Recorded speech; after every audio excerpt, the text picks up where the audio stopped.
The boat's wedged itself right into the bayou. If I get the motor started, I could try reversing back into the river.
The artist spent a lot of time boating on the vast Lake Pontchartrain.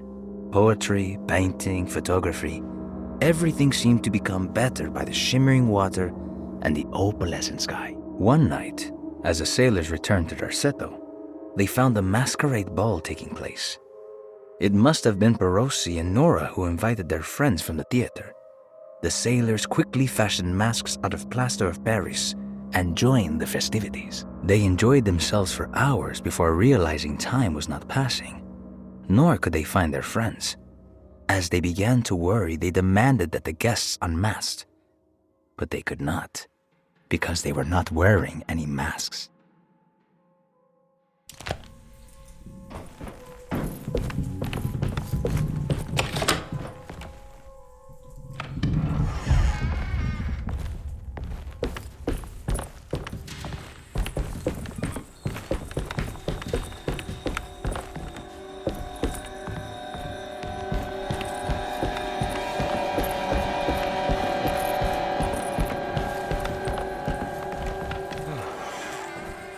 Jeremy, where are you? There are many ways to cross a threshold. The easiest one is being invited. A door swung open, leading you inside. Another is sleep, hypnosis, or even sudden fright. There are those who fold spaces that challenge Mobius, or jump through angles that defy Euclid. If you learn to properly use your talisman, you could go anywhere. You wouldn't even need to rely on the fluttering wings of the shrieking Biakis.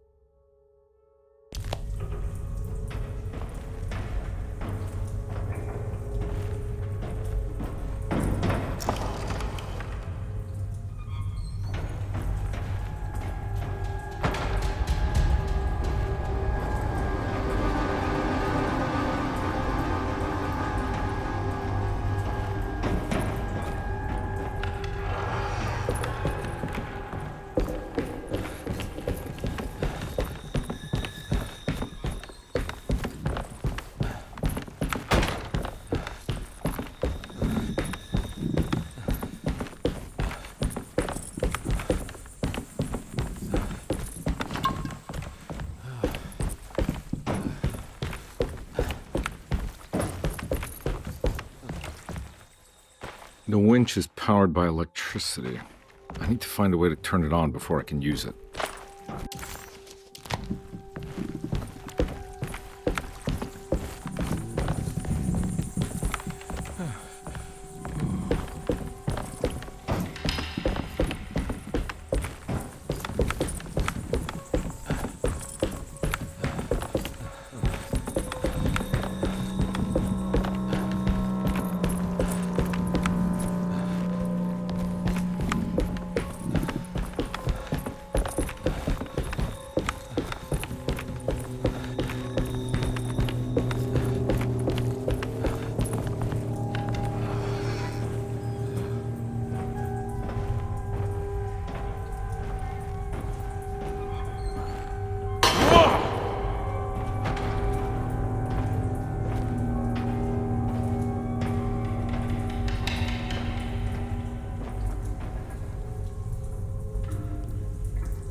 looks pretty weak. I just...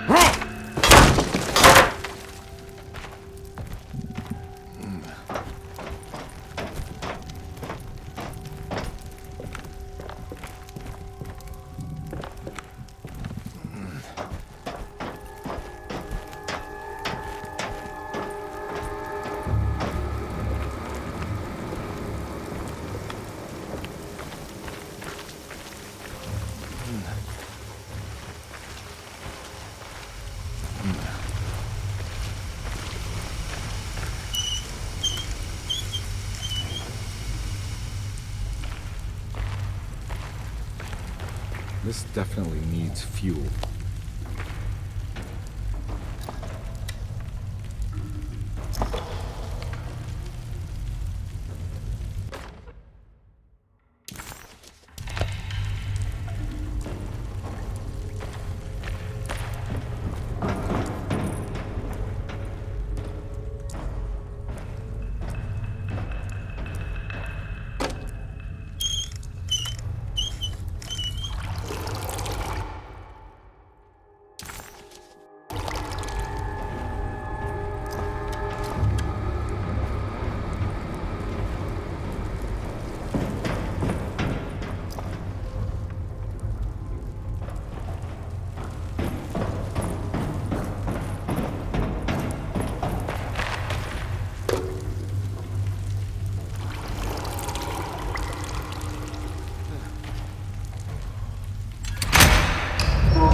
Whoa!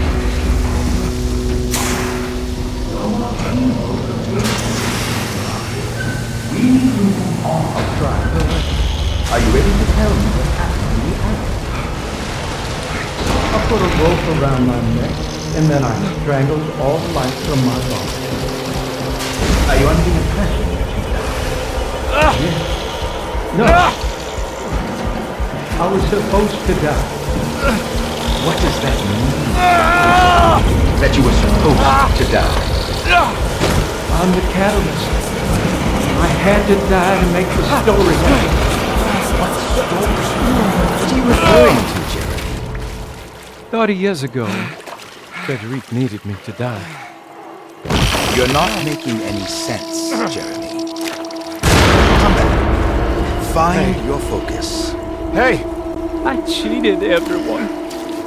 I didn't play my part. Hey! I escaped Hey! my doom, my destiny. Again, find Hey! your focus. Hey, I'm right here. What the hell is going on? Now everything is wrong. Nothing is in Hey! place. I'm right here! Calm down, Mr. Conby. What do you want? Were you not talking to Jeremy right now? I haven't seen Jeremy all day. Are you all right, Detective? No. Actually, I don't think so. Well, maybe. I'm gonna go look for Jeremy. Good. Let me know if you find him.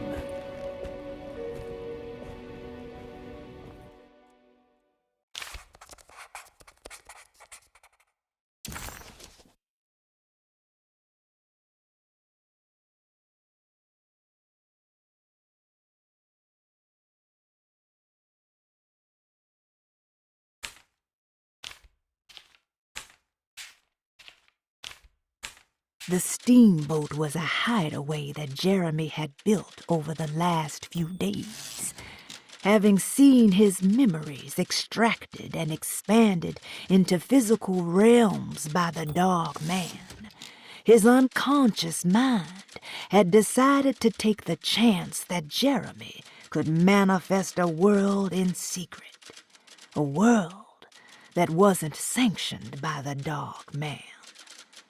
Deploying his own self-deceit as a gambit against his dog master.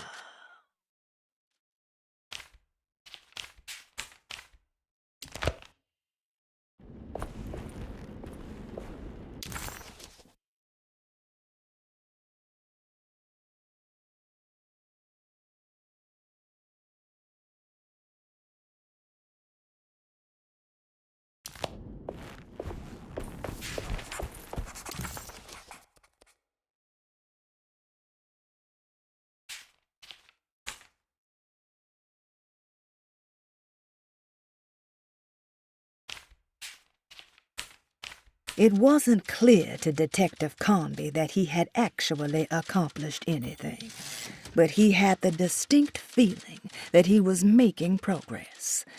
The steamboat must have been what the self-deceit was referring to, and clearly the business with Grace was psychological trauma.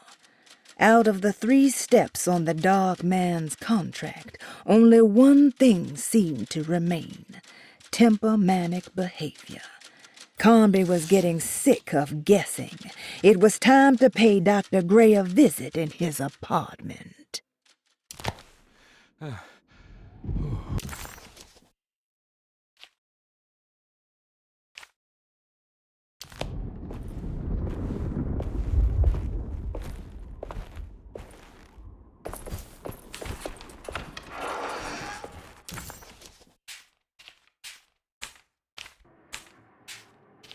It wasn't clear to Detective Conby that he had actually accomplished anything.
Detective, am I glad to see you. Lock the door, will you? I don't think Dr. Gray would appreciate us snooping around. What's going on here? This feels so strange.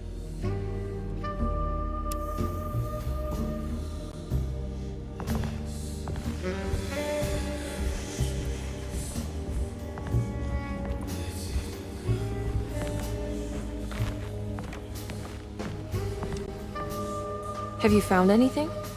What? Yeah, I've seen some things. Okay. Let me know if there is anything you want to talk about.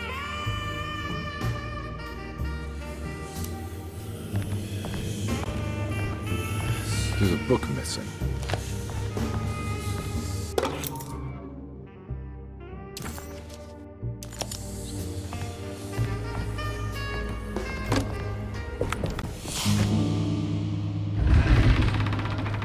What did you do? I was just rearranging the books. Well, come on, let's check it out.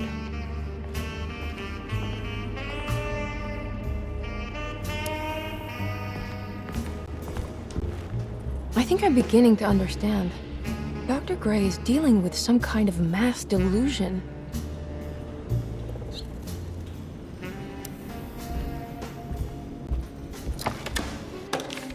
Good to finally meet you, Mr. Hartwood.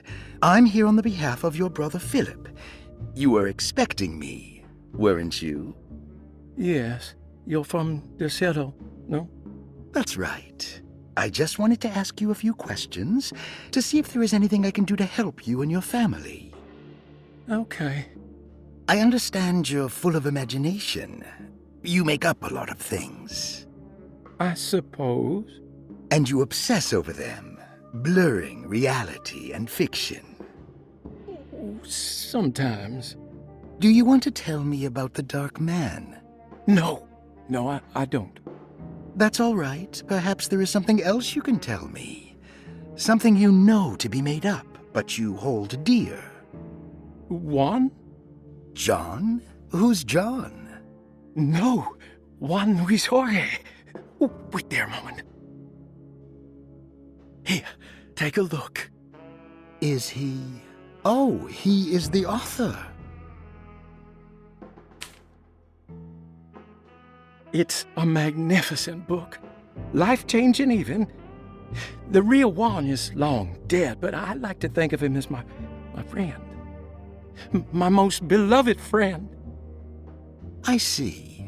Do you often do this? Fantasize about people you read about? No. Well, there is Jacob. Who is Jacob? Turn to the last page. Oh, it's a newspaper article. The Prisoner of Ice, Jacob van Ostad. Is he also your beloved friend? Oh, no, Doctor. Not at all.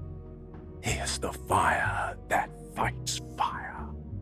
Yes, I think it's clear your overstimulated imagination, this mania, needs to be tempered for you to live a normal life. I know your family calls it the Hartwood curse, but I want you to know that there is nothing supernatural about your condition. It's all inside your head. And with that, I'm very qualified to deal with. In time, you will be cured. In time. Yes, in time we will exorcise all your demons, all the dark men. Yeah! Please, Mr. Hartwood, calm yourself. What happened? Oh, don't you worry your little head about it, Miss Hartwood. Your uncle and I just had our first breakthrough. That mark on the floor looks like talisman positions, but from which direction should I look at?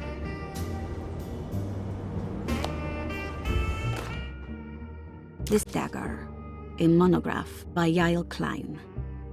In Ludwig Prin's book on pagan rituals called The Mystery of the Grave, as translated by Nicholas Vachy, there are several references to a sacrificial dagger called the snake dagger.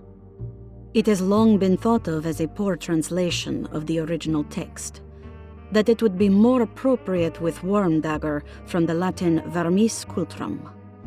This seems natural, following the recent consensus that the original title of Prin's book, De Vermis Mysteris, should literally translate to The Mystery of the Worm. However, this would take away from Vahí's great effort at translating the underlying meaning of the words and revealing several cultural beliefs. While Prin certainly was using the term worm as a symbol or synecdoche for death and the dead, which is made clear by the contents of the book, in the case of the dagger, we shouldn't be too hasty to dismiss his translation. Reading through Vahí's correspondence with his patron, it appears that he had more than just the Latin text at his disposal. Vahí had dug up Prin's living relatives and uncovered several cross-referenced historical texts and an actual snake dagger. The dagger was dated to the early Middle Kingdom of Egypt and had such a clear shape of a wave that Vahí considered calling it the sinusoidal blade. Knowing the full story, it seems prudent that he chose to translate it as snake and not worm. There are several reasons why this choice of word helps us understand the pagans that Prin's book attempts to describe. The symbolic value of the shape becomes more apparent when reading about the use for the dagger. In the passage of possession and exorcism, we find the snake dagger poisons the poisoner within the victim and is therefore pacified. Where the literal text would tell us that the worm dagger trumps the demon possessing the victim, it tells us nothing of their reasoning, only that somehow this dagger wins against the demon, like it had the better hand in poker. Vahí's translation allows us to follow the underlying logic to the ritual magic that is being performed. Poison the poisoner sounds like fighting fire with fire. That to hurt the demon possessing its victim, the priests would have to fight back with a power that is known to the evil they are fighting. The snake dagger is therefore not only a good way to describe its form, but it also helps us understand how it could be thought of as a useful tool for exorcism. Finally, it also helps us understand their relationship to lunacy, that it was thought of as something poisoning the mind rather than controlling it. What is also interesting to note is that the possessed are always considered poisoned in their head and not their heart. The snake dagger always went to the eye of the possessed, leaving them partially blind, if they had the good luck to survive.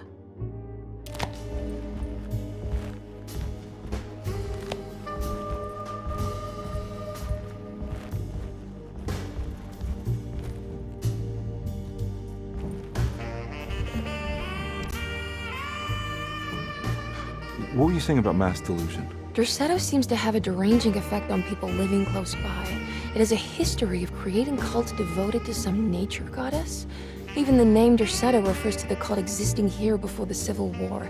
Derceto was the name of an ancient fertility goddess worshipped in Syria. Dr. Gray and his friends, however, seem to prefer the black goat of the woods with 1,000 young, or Shub-Nigroth. And that name can only have come from my uncle's twisted mind.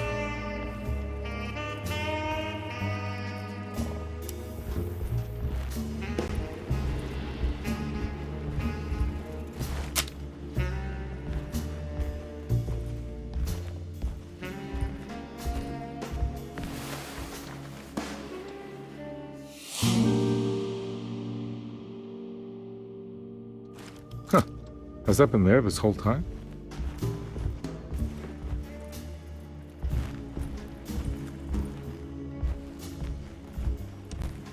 You think all of them are in this cult business? Even Jeremy? I'm not sure any of them have a choice at this point. We just need to find a way to stop all of this.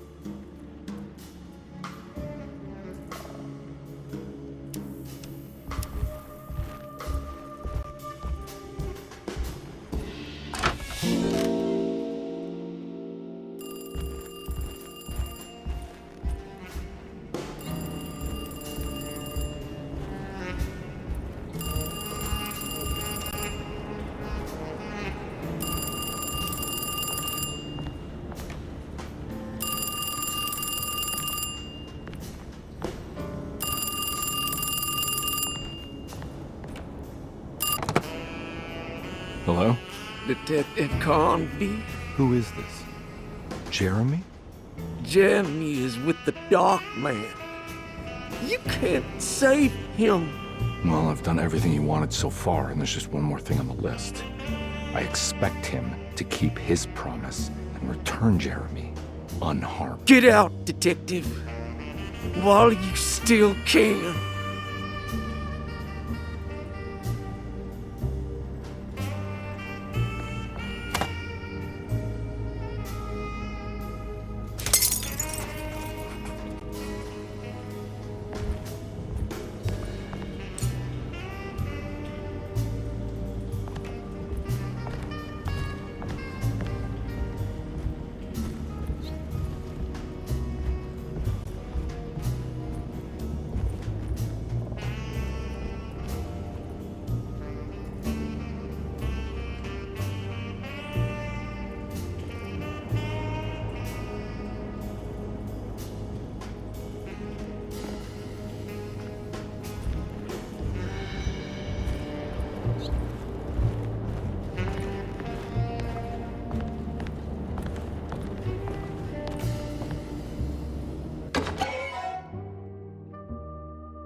Nice.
You okay?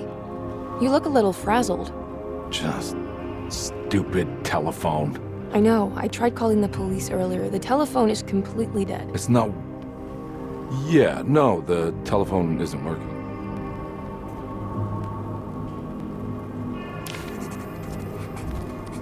Detective Conby was worried Emily could tell, that she could see the madness written on his face. But what if he was the only one seeing the truth? Could that still be the case? If only he could find evidence that would make her understand that he had seen beyond the veil, or at least something that would show her he was worth the money she was paying him.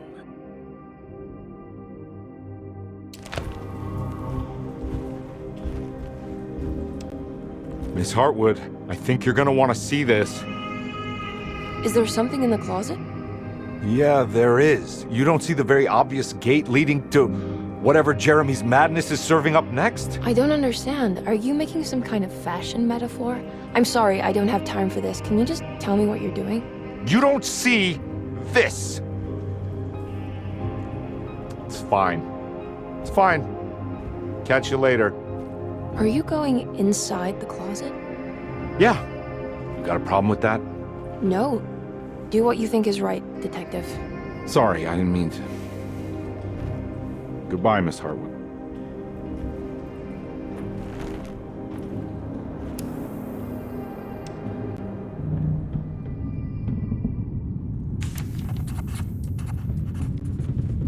Disheartened by his failure to make Emily understand what he was doing, Detective Conby actually felt better seeing the frozen hell before him.